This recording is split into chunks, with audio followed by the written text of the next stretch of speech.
Obviously, you had two schools bail out of the Big 12, Nebraska being one of them, because they said, you know what? We are tired of being controlled by Texas. And this is they put out, the Houston Chronicle had a nice report in Sunday's paper, and it showed all the money that all these teams bring in. Yeah. The University of Texas football team alone, not their athletic department, just the football team, brought in $85 million last year. That's bigger than the GDPs of some small European countries. That is number one out of college football. Number two, Ohio State at 68. Yeah. That's a distant second.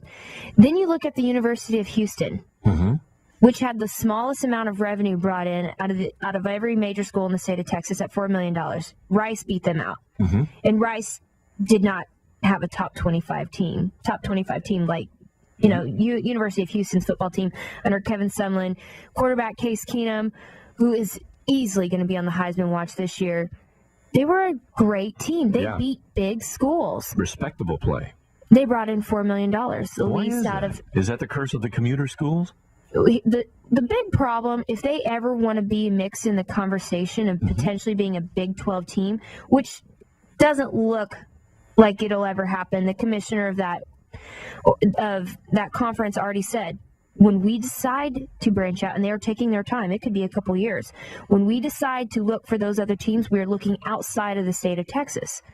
That doesn't look good for TCU. That doesn't look good for the University of Houston. Why would they look outside when we have so much talent and so much potential? And, oh, by the way, wouldn't it benefit Texas to keep Texas schools in that conference?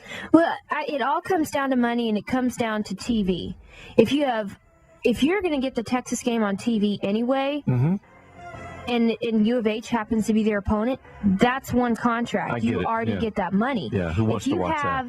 And I don't see the Ohio State ever coming out of the Big Ten, but if you have a school like Ohio State, well, that's two chunks of money that you get to think about. The entire state of Ohio and surrounding area, and the state of Texas. Got to take a great break with Anna Megan Raley on the CNN650 Morning Show. We'll be back to wrap it up in the final segment of our show today. That's what it is. We're all tongue-tied. Stephen K. and Brent Clanton on CNN650 and CNN650.com.